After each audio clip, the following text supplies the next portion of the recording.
You know I'm gonna put this in there in the intro. Goofy. All right, here we go.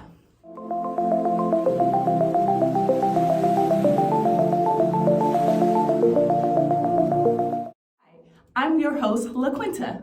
And I'm your host, Jessica, and welcome to another episode of Grow Up, It's Womanhood. This podcast is a conversation between two friends about all things womanhood, how to evolve and grow as a woman. Hi, Jessica. Hey, LaQuinta. Yeah, in today's episode, we're going to be discussing motherhood and specifically the criticism of it and the judgment of it. You know, giving each other grace as mothers and giving ourselves grace as mothers too, because I know it's a tough job, and I don't know about you. Actually, I do know about you, but we can kind of go in on ourselves. Yes, and I try to be this perfect mom, trying to do everything right, and I fail at it. Everybody fails at it. I'm gonna quote one of my favorite comedians, and he's been in the spotlight lately because he got smacked, y'all. What? Chris Rock. Oh, yeah.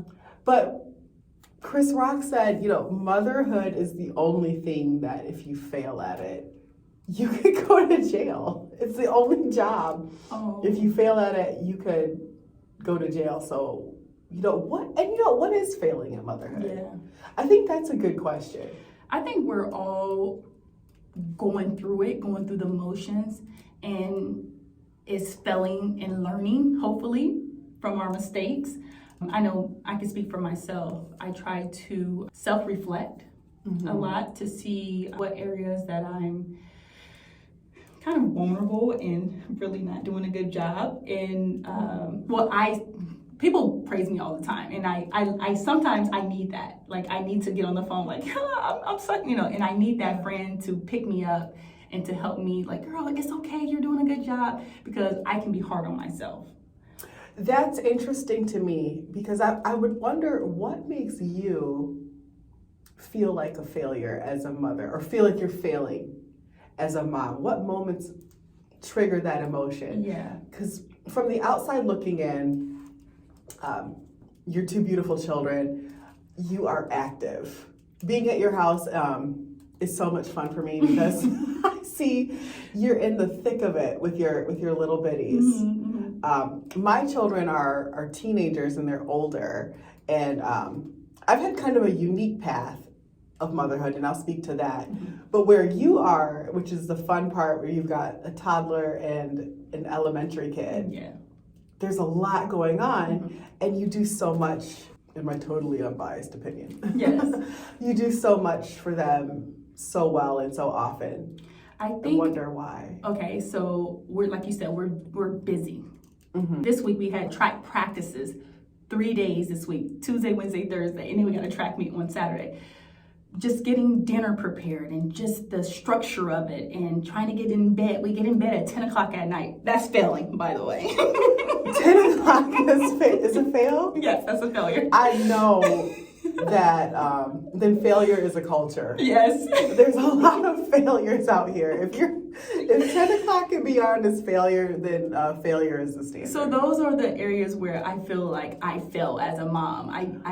The structure of it, but I really do try to just do the best I can. Like, the best is sometimes not good enough for me, but I really do try. It's not like I just totally just give up, like, oh, well, I don't care. Like, I really do try. I really do. And Patrick, too. He even thinks we fail at it. We say the same thing.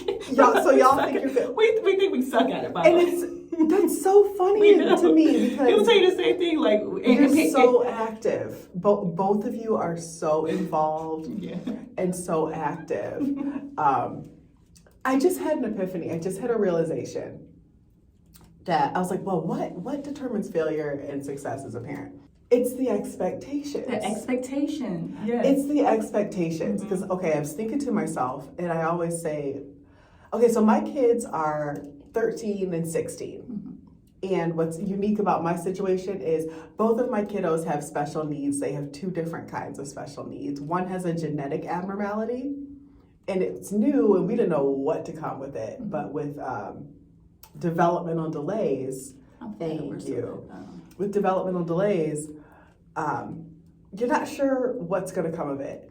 And our other child is on the autism spectrum. So he's physically healthy and perfect, but his processing and behavior is different. Okay. So I say all that to say, a long time ago when they were little, I'm going, okay, from motherhood, I failed out of the gate. And that was out of your control. You're right, and it's totally out of my control. But I would say for special needs parenting, it feels like a continuum of failure. But it's really, I know now that it wasn't failure, but the thing that we have in common is not hitting the expectations. Whether you're trying to get a kid into Harvard or you're trying to meet, a normal, typical milestone. Yes, the milestones. Yes. How can we move this so that you're not hitting it? I know. I'm moving my hands today. Yeah. Good grief. Is it? I'm hitting this microphone. Is it out of your way? Can you get it out? Yeah. Let me see. Yeah. Is that okay? Yeah, that's better. Okay. But that's what I just noticed in this moment is whatever expectation you set, if you fail to meet the expectation, then you take that as failure. At least I do. And I think there's a lot of women that do that. So running into so many mothers, and you know what? A mom is not always just a biological woman that birthed a kid. If you adopted a child, if you're a grandma and auntie that's raising a child, a foster parent, a godparent, a pseudo. Let's be clear about that, because it's not just the kid that you birthed. Yeah, I believe that. It totally takes a village. My husband has an aunt, and she doesn't have any children, but she's been such an active participant in not only his and his sister's lives, but our children and all of her nieces and nephews and great nieces and nephews. We send her Mother's Day flowers. Just because, you a mama. Yes. What I've learned in the last 2 years with the baby is, I can't do it all by myself. And some of you who are watching know that I've probably reached out to you for help. And you too. I reach out because I know that my ultimate goal is peace. Peace as a mother, just peace on earth. That's my peace on earth. That is my ultimate goal. And when I'm overwhelmed and like I said, I'm trying to just do things right, I'm like, okay, I need to delegate. I have to sit back and figure out who can help me with this. And I've reached out to my hairstylist, and she has a little one. And of course I have a little one. I was like, hey, let's barter. How about you help me with my son and I'll help you with your son? Yeah. Of course, my son, he cuts up with her because he's just spoiled and hers. He's a great kiddo.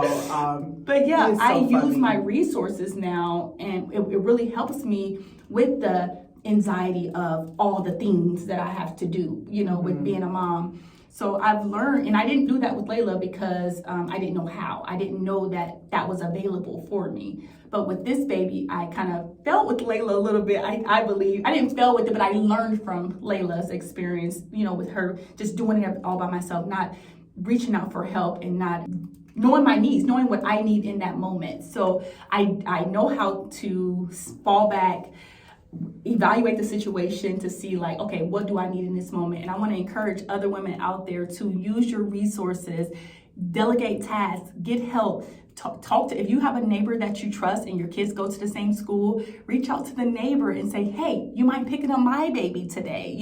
So that's what I've learned with this child. I can't do it all by myself. I just can't do it. And I'm not doing it by myself because I have Patrick, but in that moment when this is my responsibility, that I have other people outside of the house to help me navigate through my challenges that I have. That is such a huge revelation. And I think a lot of folks, especially moms that I've talked to, even myself, you feel like if I'm doing it right, I should be able to manage everything on my own. Especially, and I'm going to say this, I've been a stay-at-home mom for a long time. With that, you feel like, okay, I'm staying at home. This is all that I'm supposed to be doing. If I need help, if I don't have it handled, what kind of failure am I? That is a hard job. And on the flip side, working moms, I know they carry a lot of guilt where I'm not there for this, I'm not there for that. Does my baby need me here? Yes or no? I couldn't agree more with reaching out. I didn't reach out and really get a community until, gosh, I was almost 10 years a parent until I realized, hey. And that's straight burnout. It is. And it was awful. That is straight burnout. And it was awful. And funny thing happened. So I've got some friends, some moms in the neighborhood, but one in particular, and she's a dynamo. She's a beast at work, you know, a corporate honcho, and she works so hard. And I remember one time she called, and we always joke with each other, and she goes, hey, can you pick up my kids? I am not going to be able to make it to daycare. Horrible. She goes, I'm a loser. I know. And we just start cracking up. And she goes, I'm a big loser. And I think, yes, no problem. Right? You're the winner because you thought of a solution. No, she's the winner because she's like, okay, I need to act. I need to figure this out, and you took action. You didn't leave your kids there. Now that's a loser for you to leave your kids as kids at school. Listen, I won't judge anybody who's trying to make it for daycare pickup. Okay? I did go back to work for a little while when my kids were older. And there's a funny, well, not even a funny, there's a story why I got sent right back home. Yeah, but that's not a funny story. When I tell you drop off and pick up, you want to talk about go speed racer go. Okay, I'm coming in hot on two wheels. There was just a post that I posted on Facebook. If you follow me on Facebook, go look at my post. A mom said, I hate drop off and pick up, right? It's the worst. But I love it. I love it, Jessica. What's wrong with you? Because like Layla, I mean, my kids are so happy when they see me, and it's the best part of my day just to see them like, Mom, you know. And Layla gets in the car like, Mom, how was your day? And we get to talk and connect, you know, during that time. Okay. So that's why it's the time where she's most, you know, outspoken, you know, and she's sharing her day and stuff. And then when she gets home, she's doing her own thing. So I really don't get to engage with her. Yeah, so that's why I love pickup. I love dropping her off. It's just our time. I'm laughing because I'm like, and again, you're in that beautiful stage where the kids really love you. My children are teens. Right. I'm thinking, my kids have special needs, so with their developmental delays, I'm going to miss a lot of stuff. Nope. Nobody gets to miss the I'm a teenager, I don't have you to do phase. Right? I'm coming home. That's coming up for me, so then I probably would hate it. Like, and it's my daughter. And I'm so surprised because, you know. And she's 14, right? She is 16. Maddie. She's teeny weeny and she's. Maddie. But she hits that stage, my Maddie, where she said, you know, please leave my room. Oh. I need a snack. That's it. Like, that's all I need from you is a snack. That's it. And with my daughter, it's pretty hands-on. Mm-hmm. You know, her delays, it took her a long time to walk. Everything took a long time. So the collateral beauty of being a special needs parent in that situation is I felt like we get childhood twice as long. I get it. Because I looked up and I said, to my husband, I'm like, babe, what if they were typical developing? We would be so close to done. Yeah, you would. You like, would. They would be out. I'm like, she already doesn't want to talk to us anyway. Listen, when I was 16, it was over. I was grown. So you thought. I was grown. No, I was grown. I was ready to move out. I was ready to. I was grown. I was planning. Oh, when I turned 18, I was gone. This is what I told my parents, and I got to laugh about it with my dad. My mom passed away right at the cusp of adulthood, but with my dad, I laughed about it. I used to say, look, I've got it all figured out. Yeah. I just need money. And I don't know how I didn't get the living crap smacked out of me by the grace of God. Right. But I got this. I just need money. That's it, girl. That's the answer. That money is the answer. Money is the answer. Mm-hmm. And I left at 17, and I was a young 17. I was a young-minded 17. Yes. Granted, I went to school that was a small school. Mm-hmm. I'm from Michigan. I went to a small school in Ohio, but I was nobody's grown. Mm-hmm. I was nobody's grown. And I remember opening my first checking account, child. I had $50 in there. Goodness. And I said, I can't live off of this. My parents like, you just need money. You just need money. So I would just sit on the campus and do what I had to do. But I guess you would like pickup. I don't find pickup amusing at all. Yeah, I understand. We all got, our thing. Right. But getting back to it, I just, in that moment where my friend who does so many things, and she's a great mom, she called and she's like, hey. So I've done it a couple of times, and I feel really good being able to help out. Yes. You can and they've helped us out, and she's helped me out.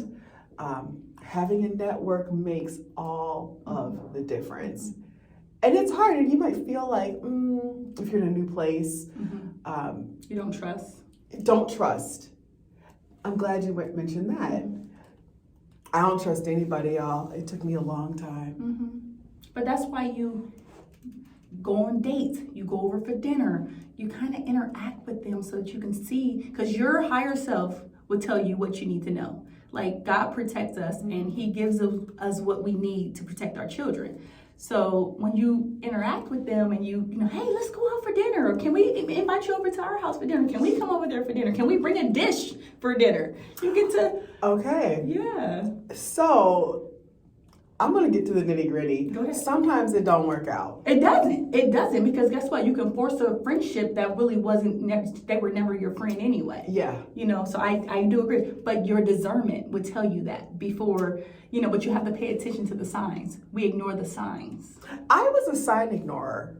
I still might be. I don't know. I think I hit a good lucky run, and I've met some incredible people in the last 10 years. I saw a podcast about a girl saying that, like, most people become friends with their coworkers because of convenience. Like, we're here. But really, they were never your friends anyway. You were just around them, and you made them your friends because that's what was available. Space, yeah. That's what, yeah. But they were never your friends anyway, but you pushed that. But like I said, your discernment, your higher self, will tell you what you need to know. You just have to pay attention.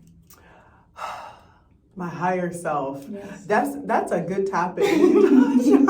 I'm glad that you found your higher self. Girl, I know. I got Patrick too. Thank God. Like, when it comes to the kids, if I don't feel safe with it, he doesn't go with it. Like, okay, I trust you. If he doesn't feel safe, we don't go with it. So we kind of talk about it, and I'll tell him, like, this just doesn't feel right. And if it doesn't feel right, we're not going with it, and if he lets me know if it doesn't. So we also have each other to bounce off, bounce ideas and check in to see how you feel about certain things. But our kids, we have to protect them. Once something is taken away, they can never get it back. So it's one of those things that you really have to do your homework, do your research, pray, and make sure we're putting them in the best. And that's why most people just don't do it. Yeah, I said that's a lot. Yeah. Most people just don't do it. Like, I'll just leave them here and suffer. But your well-being is important too. That's so important. My thought was, if I have to ask, then don't do it. Like, if I don't know from rip, I err so hard to the side of distrust. I get it. And I probably missed out on a few opportunities, but everything isn't like, I'll take the relationship that we have with you guys. We built up our friendship, and when the guys met, talk about an instant bond. He was telling me they went golfing the other day, and he was getting on because he was your husband was like, kind of cocky about it, and he wasn't doing good. And Patrick said he just kept calling him out on it. He was like, whatever. But they are like, and that's what they do. Yeah. But we knew that they would be great together years prior to them even meeting, and they just clicked. And it was so instantaneous. Like, I know he'll reach out to to Patrick Yes. and Yes. say, oh yeah, I called him for this, or Mm-hmm. you know, we're working together on that. Mm-hmm. But expecting it to be that easy Mm-hmm. is that's one of those, you know, 1 in a million things. Yeah. But I had to do the work Mm-hmm. to really get to know people, and sometimes people are for you, and sometimes people are Yes. not. And they could be for you for a season. Yes, yeah, and in this journey, you know, of motherhood, you got to give yourself grace in building your village. Yes. Too, because I'll tell you what, I used to be so jealous of everybody that could drop the kid off with their mom. Yeah, I understand. Yeah, so you look so sad. No, Okay, but I get it. Yeah, I get it's been a minute. Like my mom has been gone since 2004. But I get that, you know. But it's not like you don't. That's something that like you can't things. change.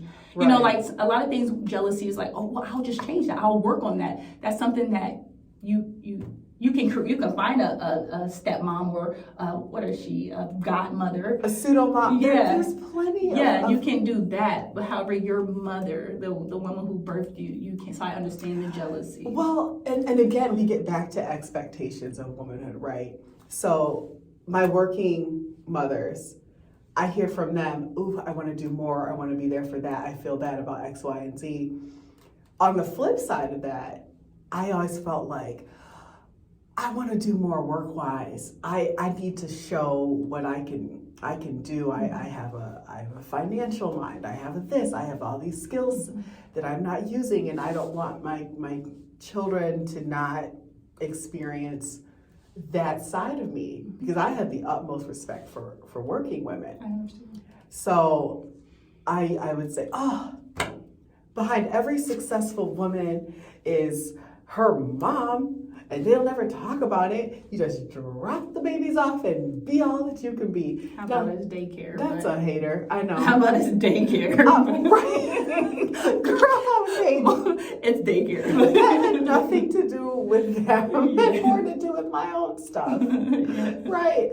And you're right, girl. Come on now. Let's find a daycare. Well, I had the opportunity to do both. I was working with Layla, and then I was able to be home with the baby, you know, when he was born. They're 7 years apart. And I was, now I'm back with working and, you know, doing creative things.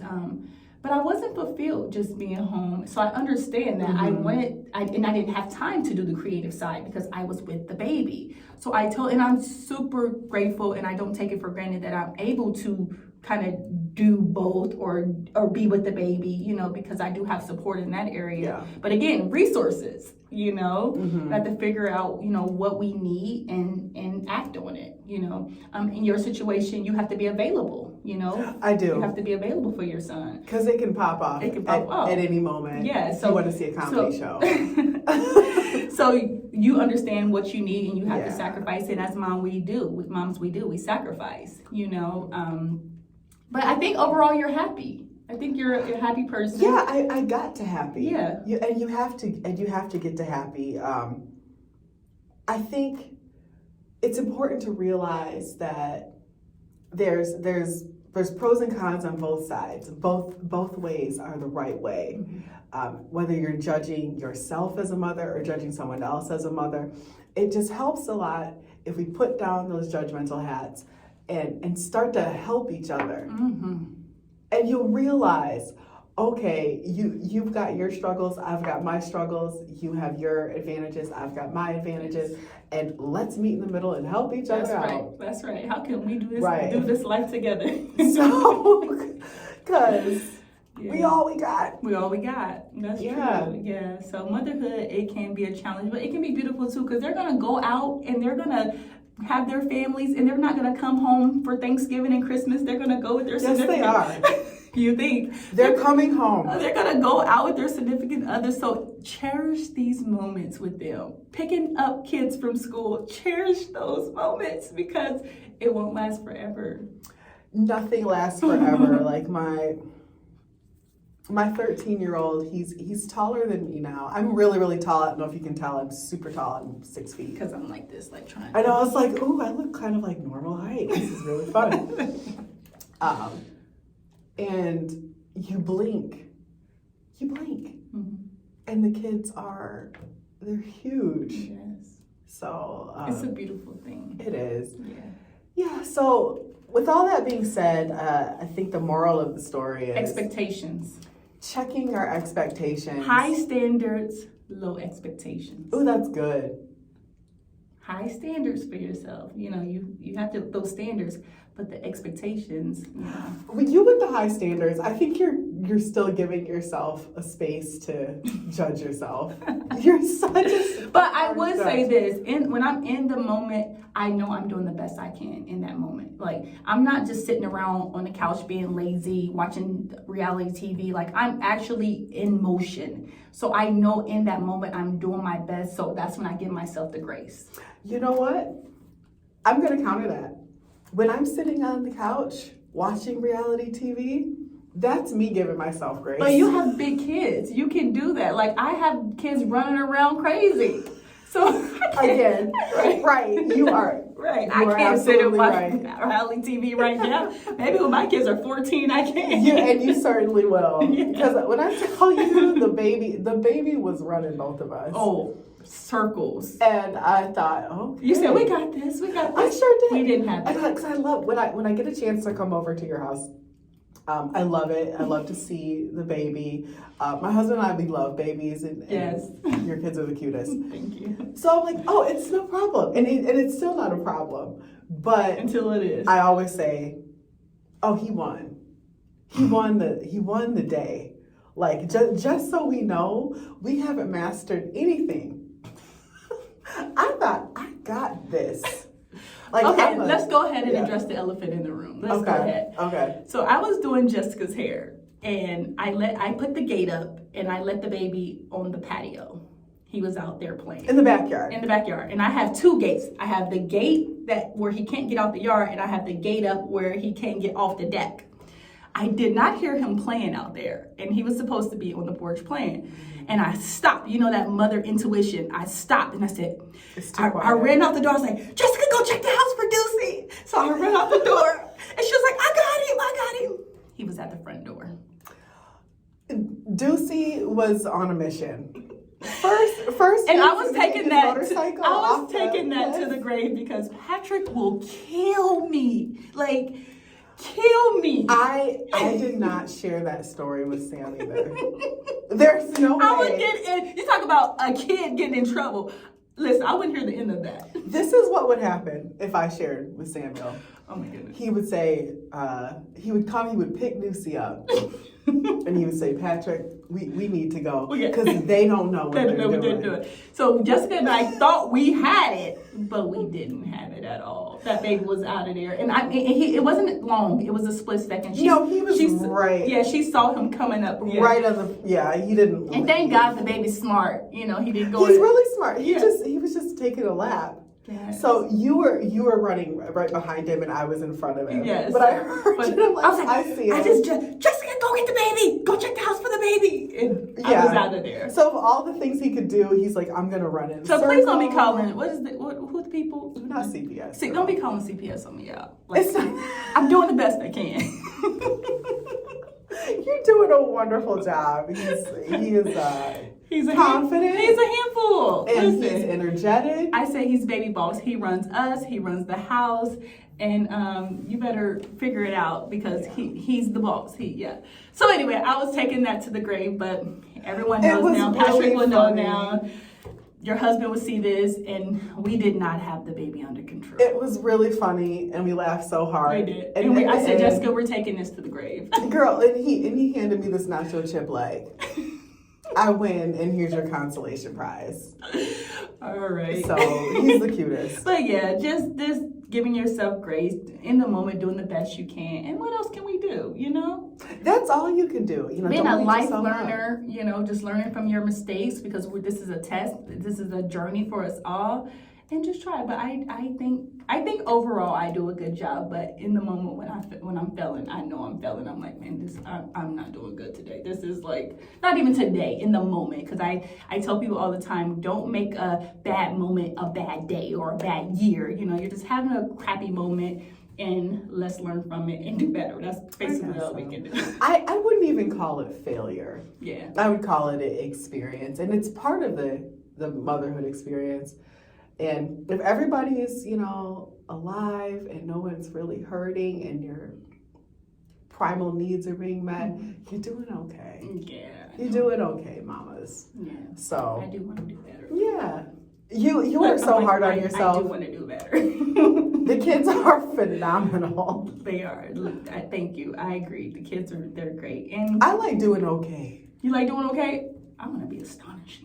Astonishing? Yes. You know what? You never know. I had somebody tell me I was a good parent. You are a great mother one time. You are. And I'm like, I have one more story. Oh, okay. When I first met Jessica, she first became my client. I saw her kids were little. I saw them at Target.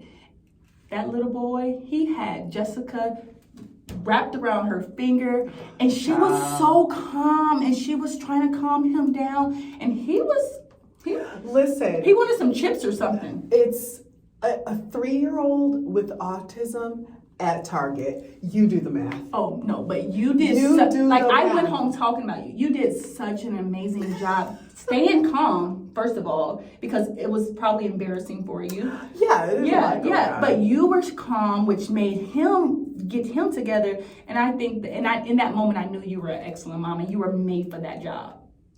Yes, I did. I'm telling you, I was like, oh my God, because I would have been like, because I'm not. That's what. Thank you. God knows what we need. I'll be like, God, well, I gotta do this. But then I know, you know what? He gives you what he wants you to do.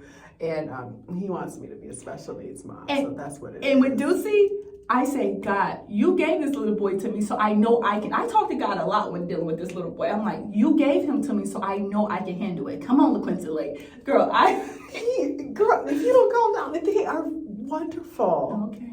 He's got like a little engineer's mind, and he's gonna build a rocket ship and fly off the back of the But you too, you are a wonderful mom. You know and I bet that most moms are. Yes. And it's okay if you have a bad day. And if no one hasn't told you, we're here to tell you, you are wonderful. Yeah. Wonderfully made and beautiful. Yes. Yeah. So that's our motherhood. Yes, I think that's our segment for today. Yes, I hope you got some jewels out of it, or at least some laughs, or feel like you're not by yourself in this journey. Yes, because it's a beautiful, it's a journey, and we're in on the ride. So absolutely. All right, guys. Well, see you on the next episode. Bye. Bye.